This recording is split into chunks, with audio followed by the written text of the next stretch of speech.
Bom, gente, então estamos começando a nossa aula de genética, na verdade, de introdução à genética, tá? Ok. Então, assim, gente, o que é a genética, né? E o que a genética, ela estuda, tá?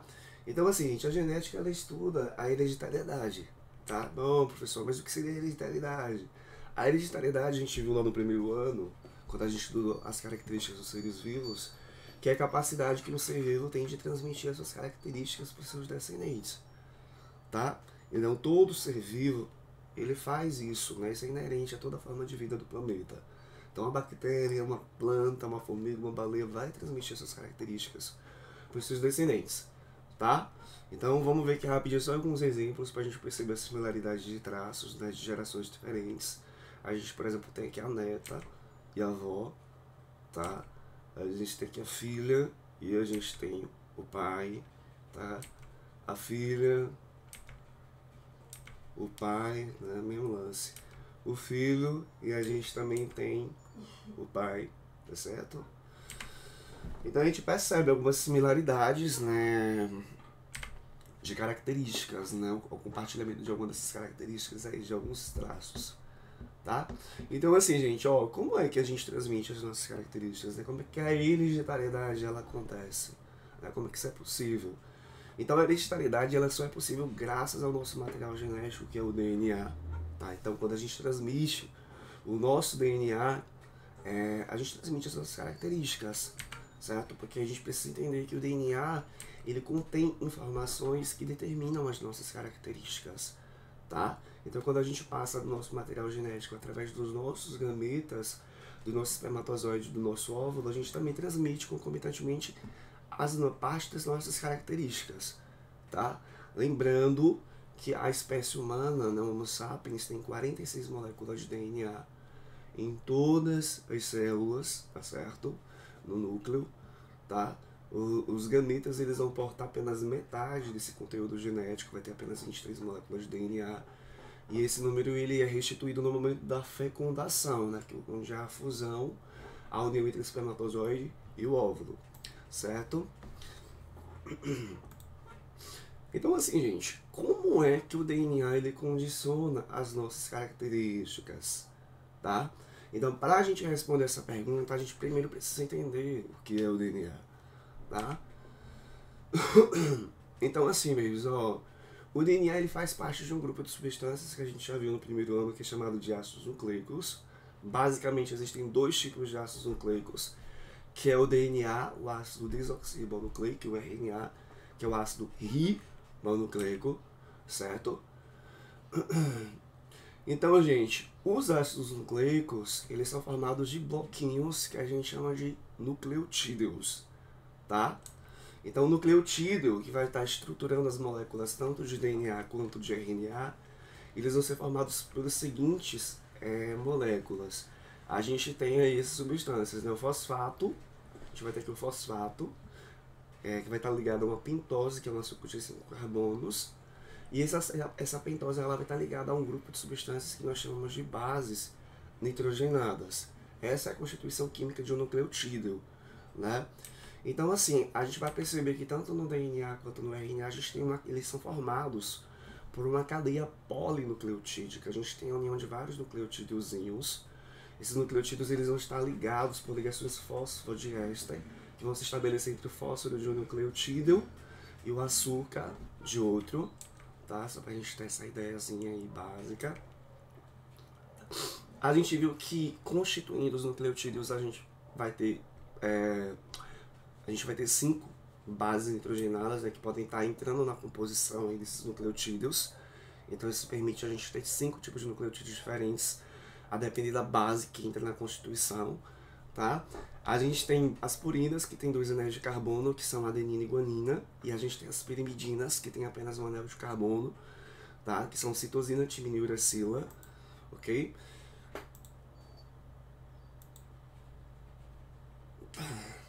Então assim, gente, ó, o DNA ele tem uma função. Qual é a função? Ele vai armazenar informação genética e ele vai transmitir. O DNA existe para isso, né? Para armazenar informações e transmitir, tá?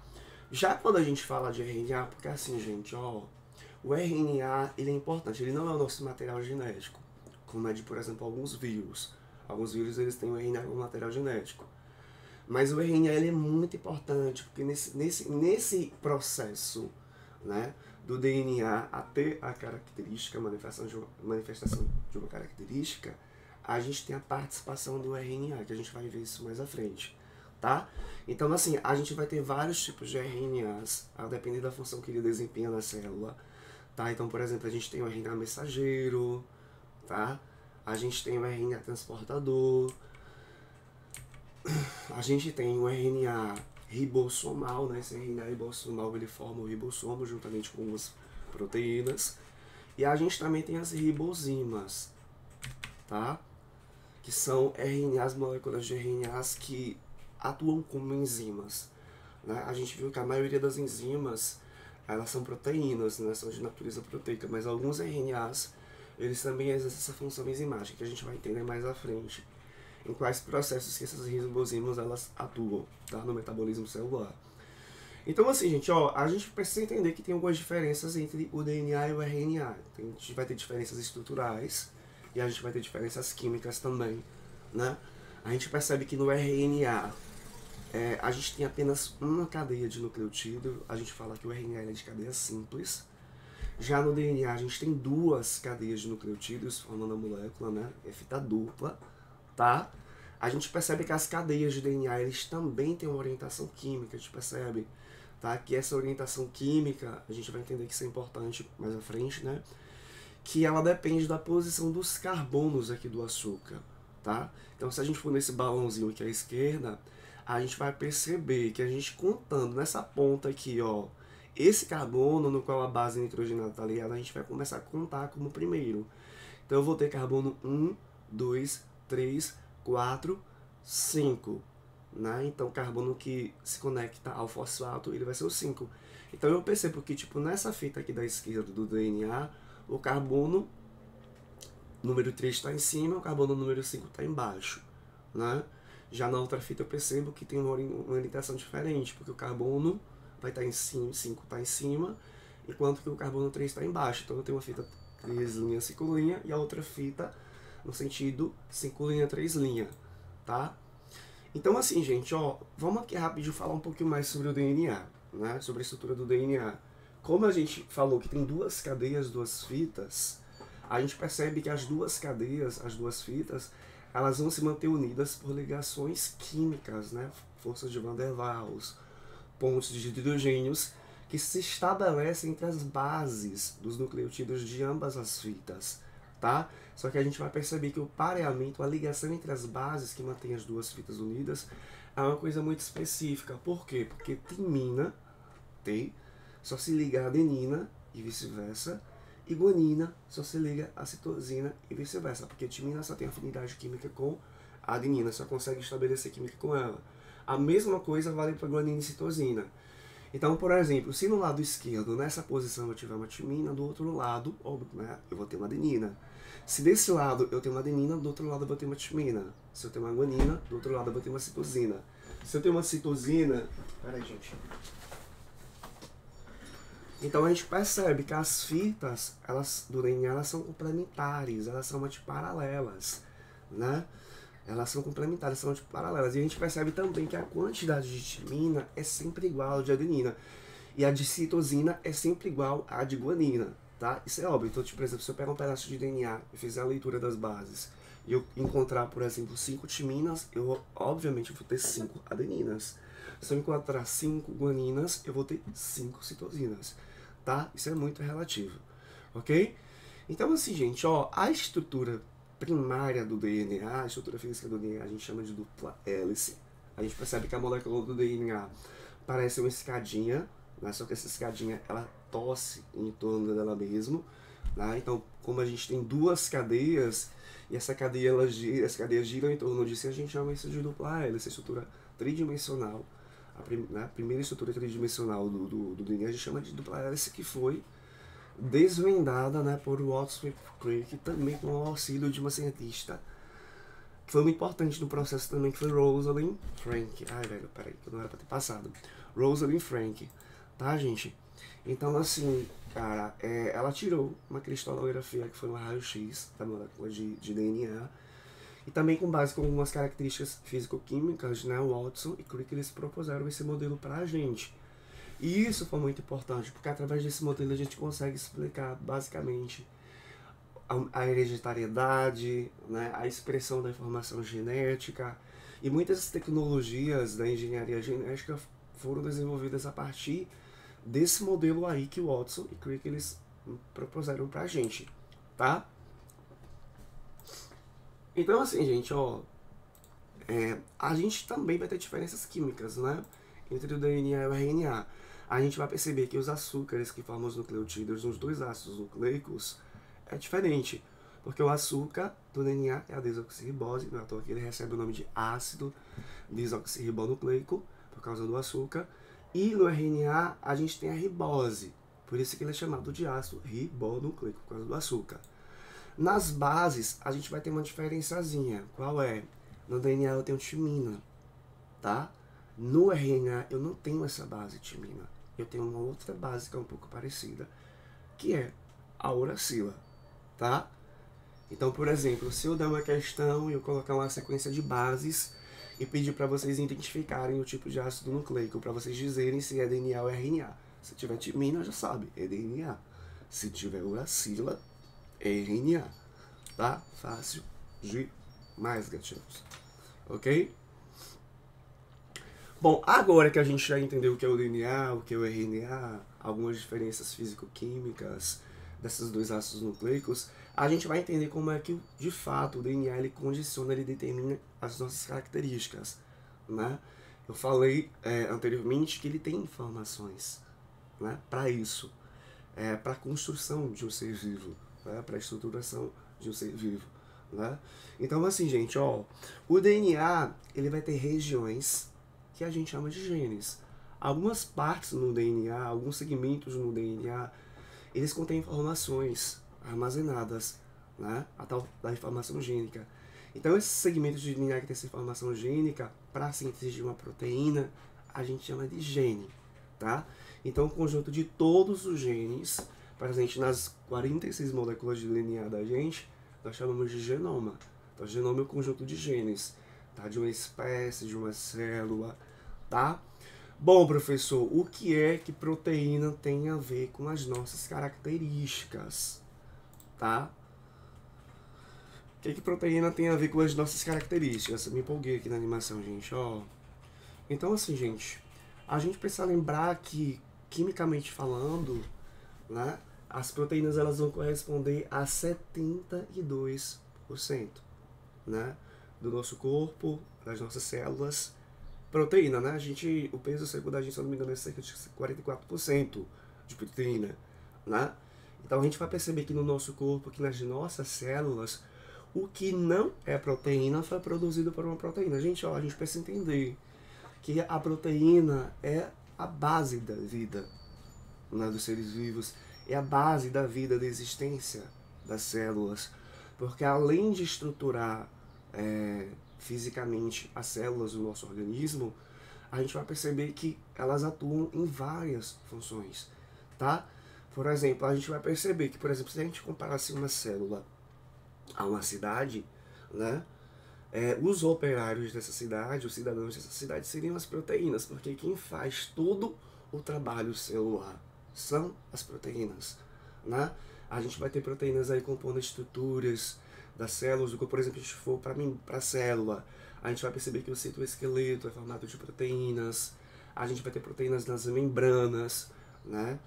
A gente tem muita proteína aí, a gente tem as enzimas no interior das células que estão, né, construindo e desconstruindo moléculas, que estão extraindo energia dos nutrientes, tá?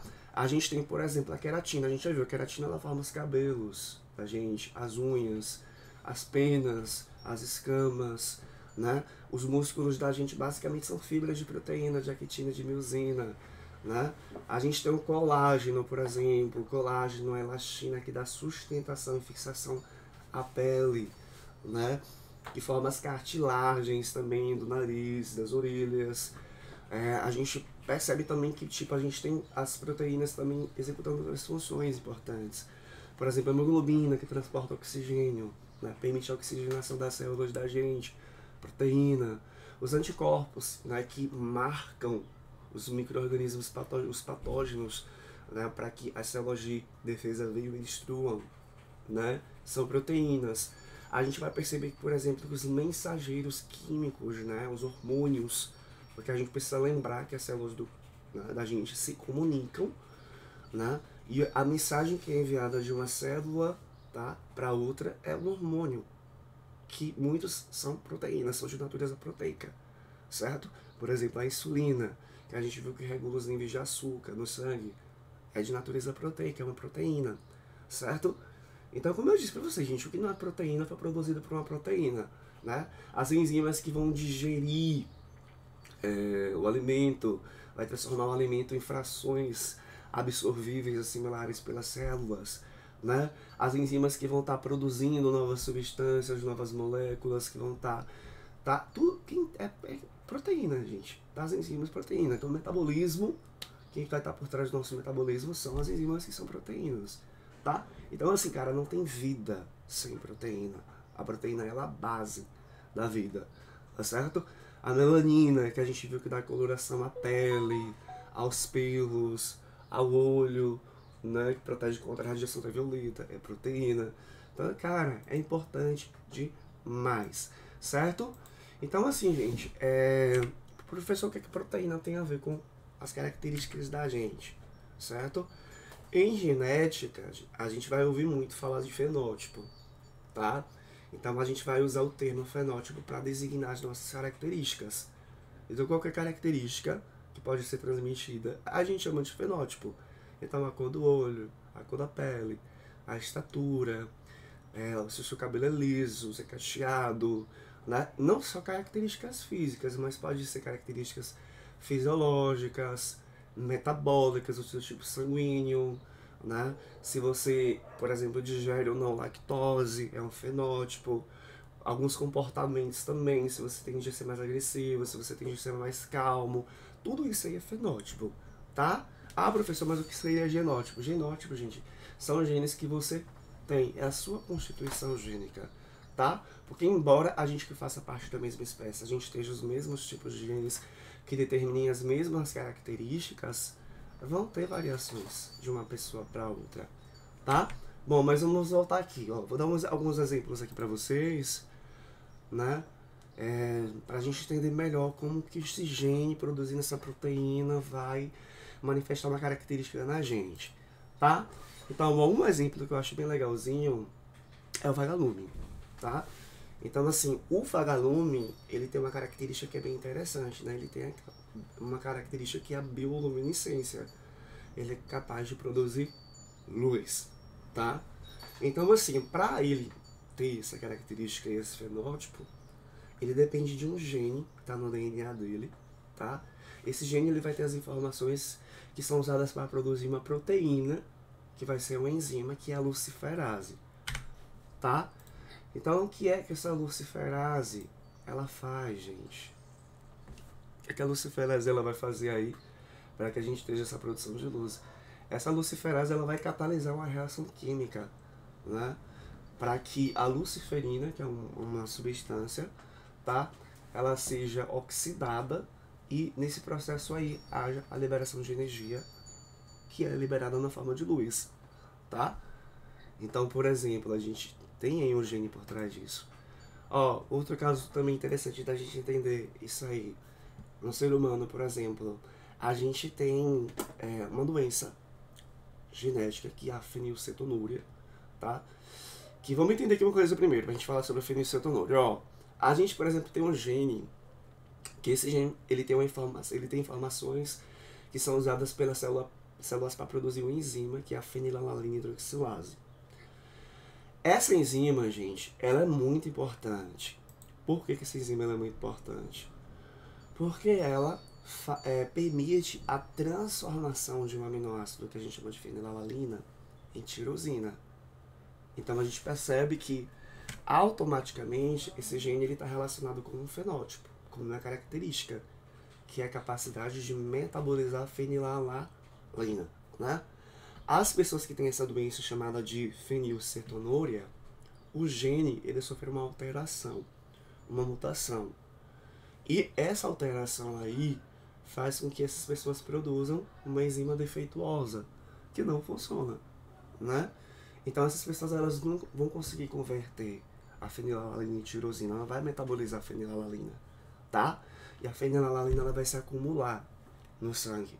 E no caso dos recém-nascidos, das crianças, isso acaba causando lesões no sistema nervoso dessas crianças, vai fazendo com que elas acabam desenvolvendo problemas neurológicos, né? Então isso é uma doença genética, que inclusive a gente tem tratamento, né? A gente pode detectar se a criança ela é fenilcetonúrica a partir do teste do pezinho, logo quando o bebê nasce, né? E a partir desse diagnóstico, o médico vai passar, se eu não me engano, até os 2 anos de idade, uma dieta com alimentos pobres em fenilalanina. Então, depois desse período, o sistema nervoso ele já vai estar mais formadinho, não vai ter tanto problema, certo? Mas assim, gente, ó, a tirosina ela é muito importante, tá? Por quê? Porque pra gente produzir melanina, a gente precisa de tirosina, né? Ela entra na composição, tá? Então a gente percebe que esse mesmo gene aí que é responsável pela metabolização da tirosina, por esse fenótipo, de certa forma também está relacionado com a coloração da pele, né? Indiretamente está relacionado com essa característica. Inclusive a gente percebe que as pessoas que têm essa mutação, que têm essa doença fenilcetonúria, elas vão ter uma tonalidade de pele mais clara do que elas deveriam ter, pela carência de melanina, tá? Aí a gente percebe também que a tirosina ela é utilizada também para a produção de tiroxina, né? Então de adrenalina, então nesses processos aí a gente vai ter enzimas, né, que vão ser geradas a partir de outros genes diferentes. Então a gente percebe que nesse caso aqui um gene ele condiciona mais de uma característica, inclusive a gente chama isso de pleiotropia, tá? Bom, agora que a gente já entendeu, né, a relação do gene com as características, com os fenótipos, a gente precisa entender, cara, como é que essa informação aí ela tá armazenada, né, nos nossos genes. Como é que isso, tá? Então assim, gente, ó, vamos fazer uma analogia aqui pra gente tentar entender bem, isso que é simples, não tem nada demais. Por exemplo, ó, eu quero fazer um bolo de cenoura e tipo, eu não sei fazer um bolo de cenoura. Então, por exemplo, eu vou recorrer a um livro de receitas, tá? Então eu vou lá, fazer a leitura das informações da receita, vou seguir passo a passo e vou fazer o bolo. Vou ter o meu produto final, que vai ser o bolo de cenoura, tá certo? Então, assim, a gente percebe que a informação que eu vou usar, ela está na forma de códigos. Que códigos? As palavras. A informação que eu vou precisar, ela está codificada na forma de palavras. No DNA, gente, a informação também para a síntese de uma proteína também está codificada. Codificada em quê? Nas bases, tá? Então, as sequências de bases de um gene, elas têm essa informação, né? Elas têm essa informação que é usada para a síntese de proteínas. A gente vai tentar entender isso melhor, tá ok? Ah, como eu falei, falei antes do slide, mas tudo bem, tá? Então deixa eu só passar aqui rapidinho, tá? Então assim, gente, ó, por exemplo, aqui eu tenho uma sequência, mas vamos dizer que é uma sequência de base de um gene. Então a gente vai perceber que no gene, cada 3 bases, que a gente chama de códon, ele vai codificar um aminoácido. Cada 3 bases vão estar codificando um aminoácido na proteína. Então aqui a gente percebe, né, que tipo, se eu pegar essa sequência de bases, eu dividir por 3, eu vou conseguir saber qual a quantidade de aminoácidos que vai formar a proteína, tá? Deixa eu ver se tem a tabela aqui rapidinho, gente. Deixa eu pular aqui esse slide, só pra gente entender uma coisa. Pera aí, gente. Aqui, ó. Tá vendo? A gente já desvendou esse código, tá? A gente tem aqui essa tabelinha que diz pra gente, né, qual aminoácido, qual códon, né, codifica Ai, meu Deus do céu, pai, desculpa. A gente tem na tabelinha aqui, galera, o seguinte, né? A tabelinha ela diz pra gente qual aminoácido cada códon ele vai codificar. Os cientistas já desvendaram isso. E esse código, ele é universal, né? Ele funciona para todos os seres vivos, né? Geneticamente é a mesma coisa para todo mundo, tá? Então assim, vamos aqui rapidinho, ó, deixa eu voltar nesse slide. Bebês, ó, quando uma célula precisa produzir uma proteína, a gente vai pegar o DNA para fazer isso? Não, a gente não pode fazer isso, tá? Porque o DNA, a função dele é só armazenar a informação e transmitir. A gente não pode estar pegando o DNA, tá? Até porque ele poderia sofrer alterações, mutações que poderiam, inclusive, a depender da mutação do gene, né, causar a morte da célula. Então não é interessante, tá?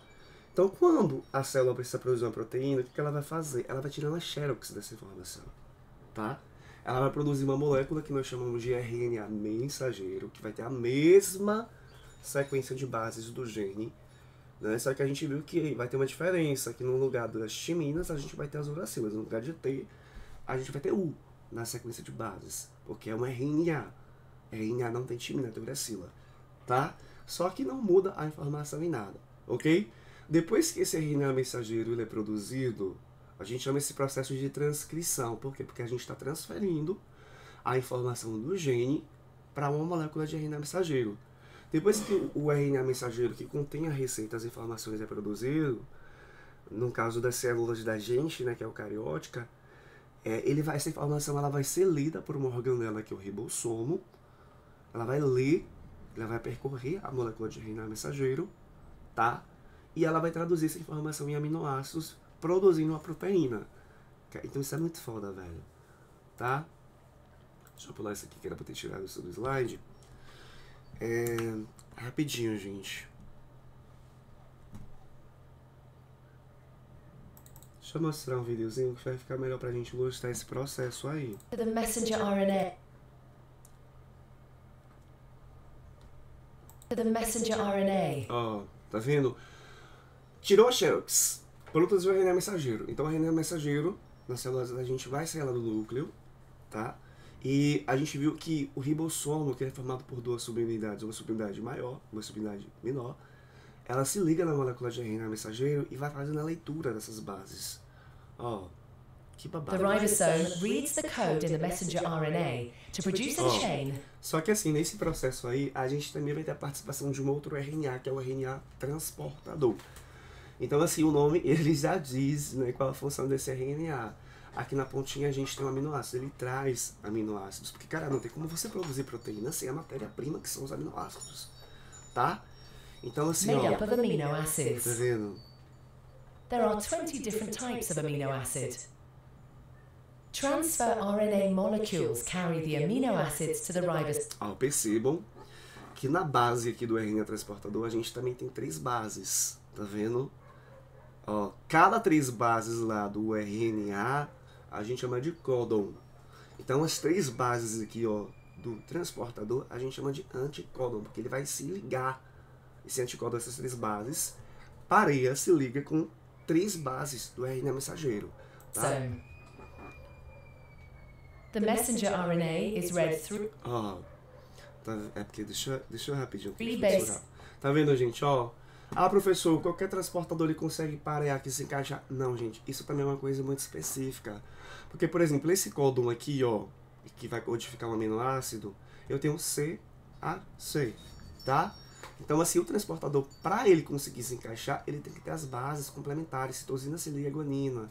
Adenina se ligaria a timina, mas como é RNA, e vai ser uracila. Então, adenina e uracila, citosina e guanina. Aqui eu tô dando, tá vendo, ó? Adenina, aqui eu vou ter que ter uma uracila, porque não tem timina no RNA. Guanina, citosina, uracila, adenina. Então, é uma coisa muito específica. Então, a gente percebe que o ribossomo, ele se ligou, tá? Vai ter um códon de iniciação, tá certo?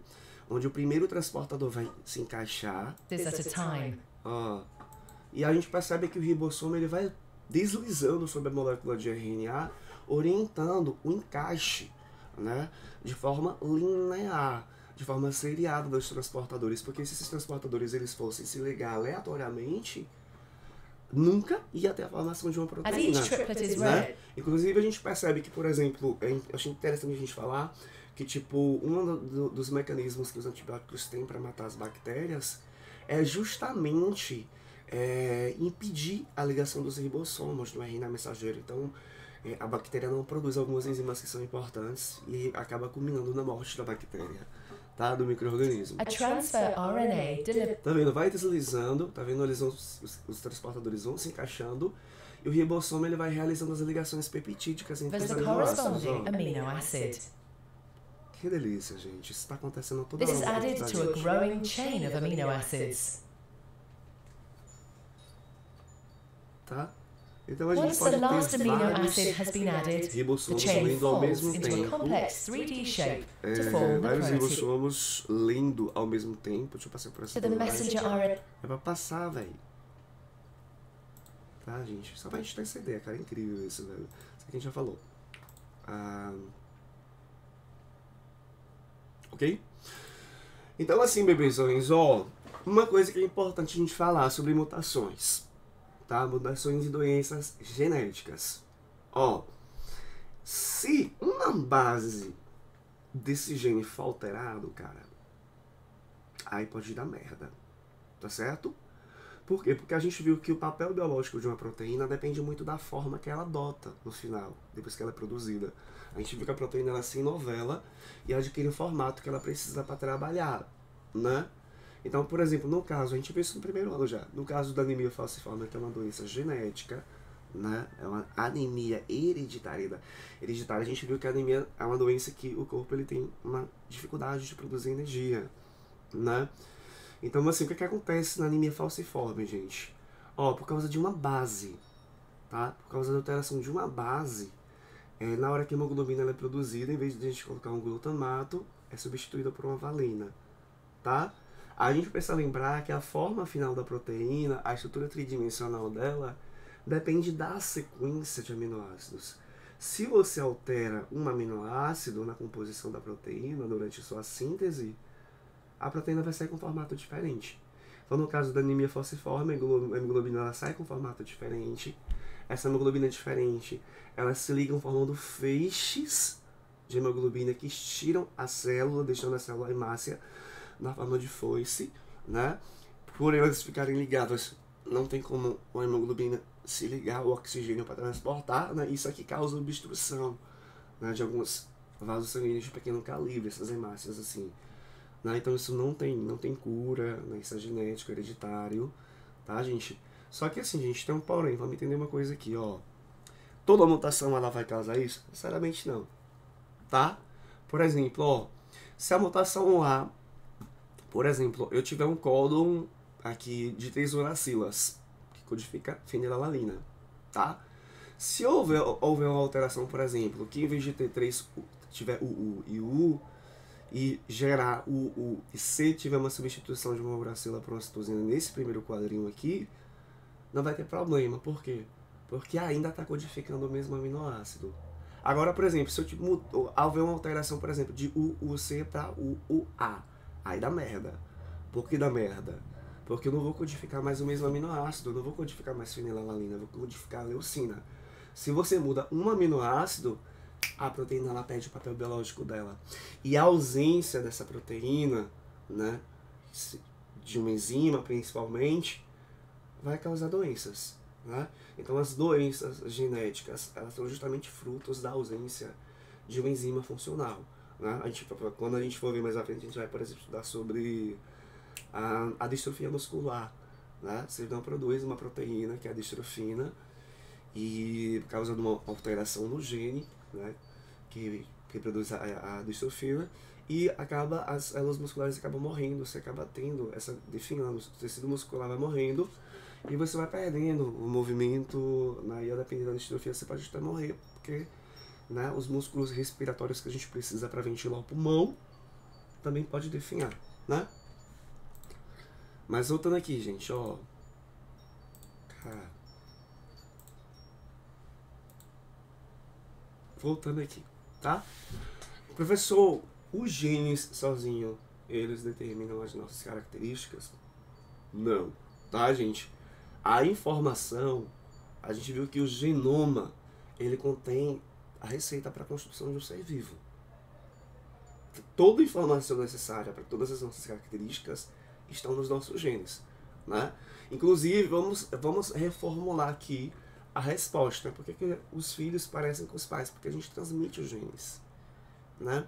Então, assim, gente, na verdade, a gente vai perceber que o nosso fenótipo, as nossas características, elas são resultados dos genes que você tem, o seu genótipo, com a influência de alguns fatores ambientais, né? O ambiente, ele pode estar influenciando na característica final, tá?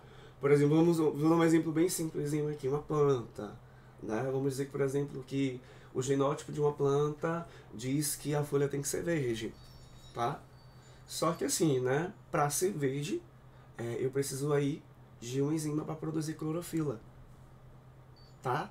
Então assim, eu tenho a planta tem informação para gerar clorofila, ela tem o gene lá, tá? Só que, por exemplo, vamos dizer que a planta ela está vivendo em um ambiente e que o solo ele é pobre de nitrogênio, tá? Então, se a planta ela fica desprovida de nitrogênio, isso é muito ruim. Por quê? Porque ela não tem como produzir clorofila sem nitrogênio. Então, se a planta não produz clorofila, a folha ela vai ficar amarelada, porque é a clorofila que dá coloração verde. Então, assim, eu tenho uma informação genética para ter o fenótipo verde, só que esse fator ambiental aí em questão está influenciando no fenótipo final. A gente é fruto, né? As nossas características elas são resultados da interação dos genes, do nosso genótipo, com os fatores ambientais. É importante a gente falar isso, a gente vai entender isso melhor quando a gente for estudar epigenética mais futuramente.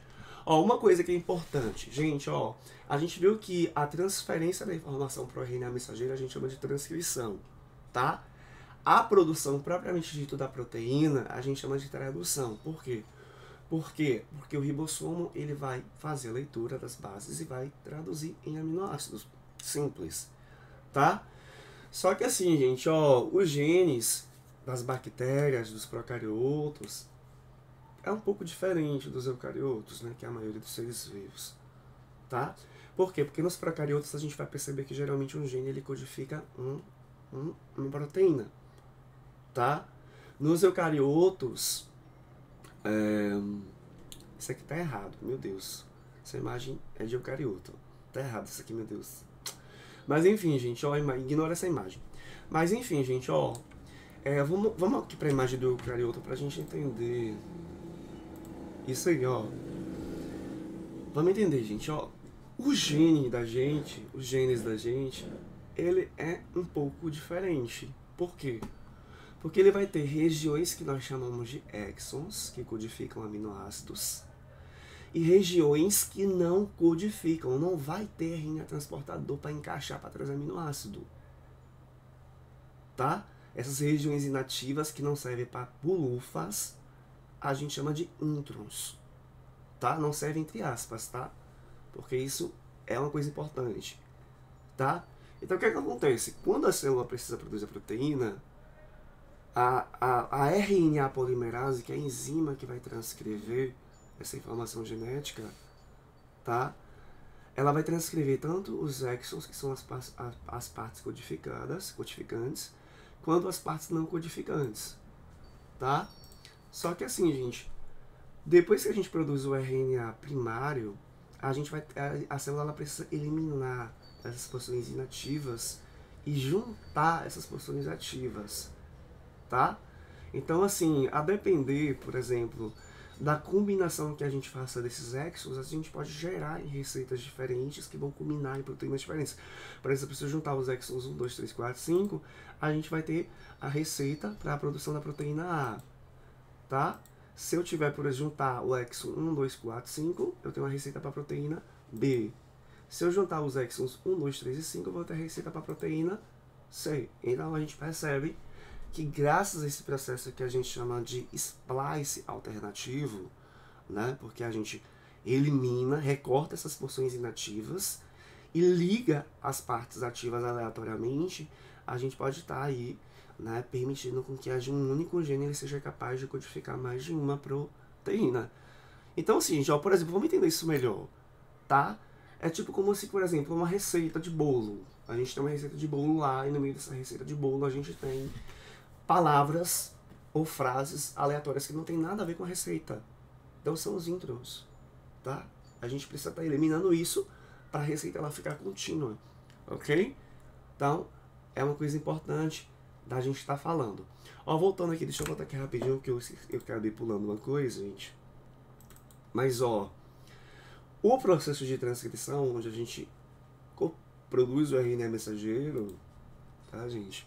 Quando a gente produz o RNA mensageiro, a gente vai ter uma série de enzimas, né? Vai ter uma maquinaria enzimática para estar produzindo esse RNA mensageiro, que vai ter a mesma informação do gene, tá?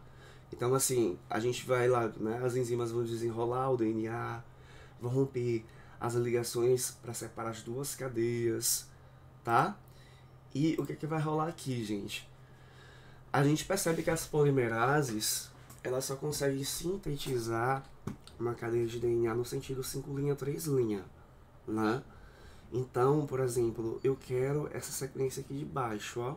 Ela acaba usando a fita complementar do gene, tá? Como molde para encaixar aqui os nucleotídeos, a RNA polimerase, e produzir o RNA mensageiro, certo? Então ela vai encaixando aqui, a gente percebe as uracilas aqui, né? Ok, gente? Então é isso. Ó, nessa imagenzinha aqui é interessante a gente ver, porque, tipo assim, a gente tem aqui uma molécula, não sei se dá pra perceber, uma molécula de RNA mensageiro, e aqui a gente tem vários, essas bolinhas, são os ribossomos que estão aderidos a esse RNA, e a gente tem aqui as proteínas se formando, ó. Então a gente tem vários ribossomos lendo ao mesmo tempo essa molécula de RNA mensageiro. Então isso é bem interessante da gente ver também, ok? Bom, então assim, uma coisa que também é importante a gente falar é que bebês, é que o DNA ele também é capaz de gerar cópias de si mesmo. Isso é importante, porque quando uma célula vai se dividir, ela precisa transmitir a informação genética, tá?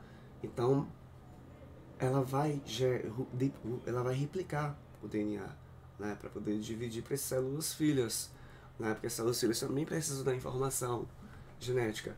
As células germinativas, lá nos testículos ou lá nos ovários, quando vão se dividir para originar lá os gametas da gente, também precisa replicar o material genético para transferir, tá? Então isso é muito importante, tá certo, gente? E a gente também vai ter uma série de maquinarias enzimáticas, a gente tem uma série de enzimas, na verdade, que vai formar toda uma maquinaria enzimática que vai permitir essa replicação aí, né? Só que a gente precisa entender que o sentido da polimerização, tá, gente? Ela é sempre 5', 3', tá?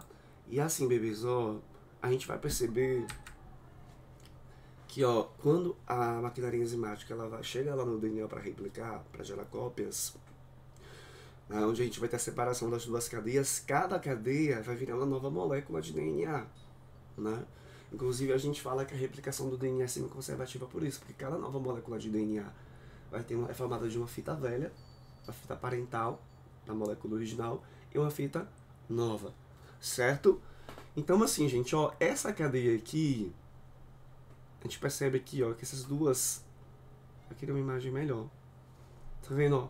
Aqui a gente tem uma série de enzimas, a gente tem aqui a topoisomerase, a gente tem um grampo deslizante, a gente tem a primase, a gente tem uma série de polimerases que vão estar realizando coisas diferentes, a gente vai ter a isonuclease, a gente vai ter as ligases, que vão estar fazendo, porque isso não é um processo tão simples, é um processo complexo, tá?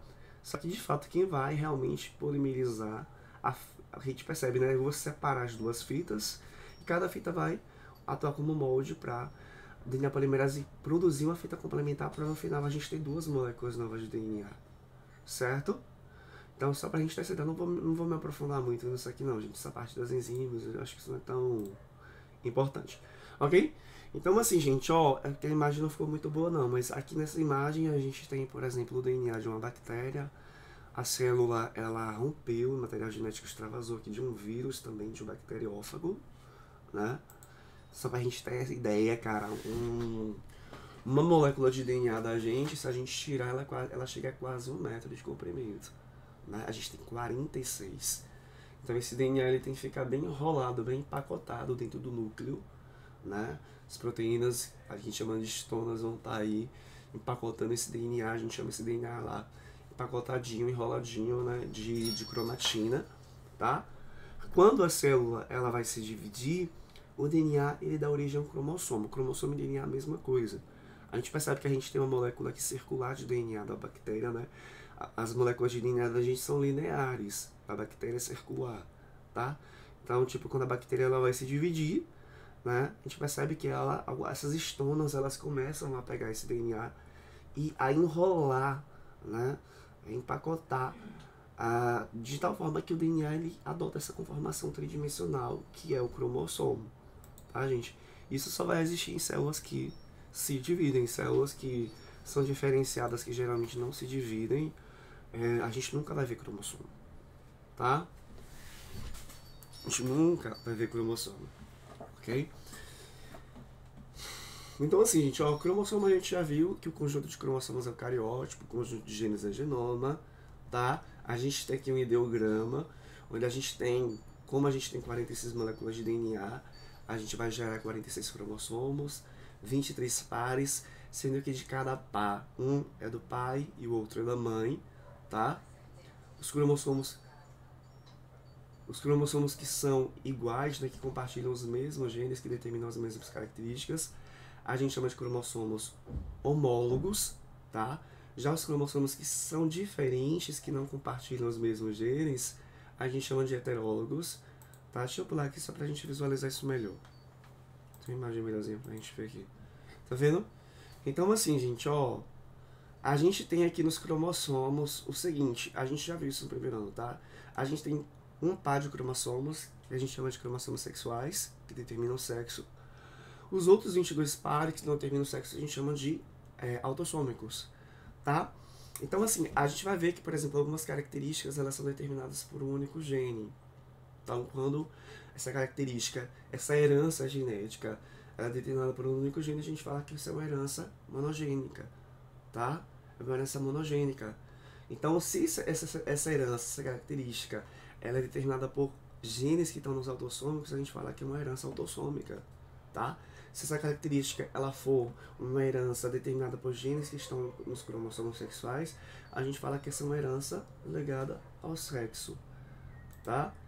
Só que assim, gente, na verdade a gente vai perceber que a maioria das características da gente, a gente tem a influência de vários genes, né? Na verdade a maioria das características da gente são heranças poligênicas, porque a gente tem aí vários genes interagindo para a manifestação de uma única característica.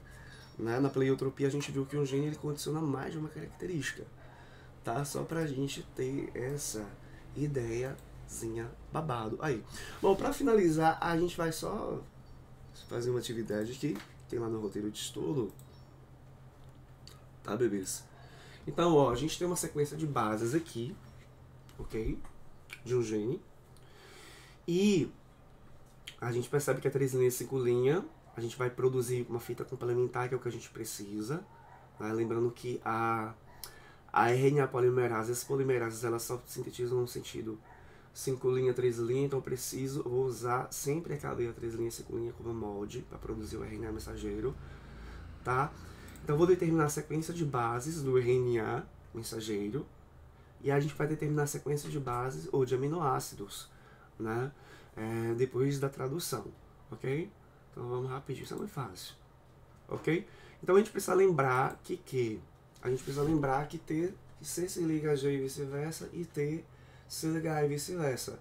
Só que como a gente está produzindo RNA, eu não vou parear T a A, a gente vai parear U com A, tá? Então, por exemplo, ó, se aqui nessa fita molde eu tenho timina, no RNA mensageiro eu vou ter o quê? Adenina. Adenina, uracila. Citosina, guanina. Citosina, guanina. Adenina, uracila. Citosina, guanina e... Né? Não tem erro, isso é muito fácil, tá? Depois que eu já produzi meu RNA mensageiro, que eu esqueci de colocar aqui a orientação da molécula de RNA mensageiro, vai ser 5 linhas, 3 linhas, a gente vai usando a tabela de código genético que eu mostrei lá nos slides anteriores, A gente só vai ver lá na tabelinha e vai ver qual aminoácido codifica. Tá? Por exemplo, AUG na tabelinha está dizendo que vai codificar qual aminoácido. Se eu ver lá na tabelinha, eu vou ver que a AUG codifica metionina, tá? GUG, olha na tabelinha, eu vou ver que tá valina lá. UAG, tirosina. CAU, né? Fenilalanina.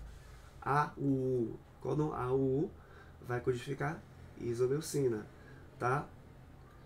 A CAC vai codificar o que? Histidina. E... ai, me empolguei, gente. Ó, a gente percebe que sempre tem um código de iniciação que sempre vai ser AUG. Isso já tem na tabelinha mostrando pra gente, tá? Então a tradução ela sempre começa a partir desse código aqui. Então o primeiro transportador ele encaixa, o ribossomo vem, se liga e vai orientando o encaixe dos outros transportadores, tá certo? E a gente também vai ter códons de parada, né? Onde vai sinalizar a finalização da leitura pelo ribossomo. Nesse caso aqui, a gente tem um códon UAA, paralisação. Eu não vou ter um transportador para encaixar aqui, tá? Eu vou ter um transportador aí, né, com as bases paralelas para encaixar, ok? Então, gente, é muito simples. Então, assim, ó, finalizando, a gente precisa entender que, analogicamente, os genes, eles são o quê? São como se fossem receitas, tá? Receitas. O DNA é como se fossem livros de receitas. O núcleo, cara, é como se fosse uma biblioteca. Então, só pra gente fazer essa analogia, pra gente fica fácil de entender, na verdade, né? Mas o assunto não é mais difícil. É um pouquinho complexo, mas não é difícil. Tá certo, gente?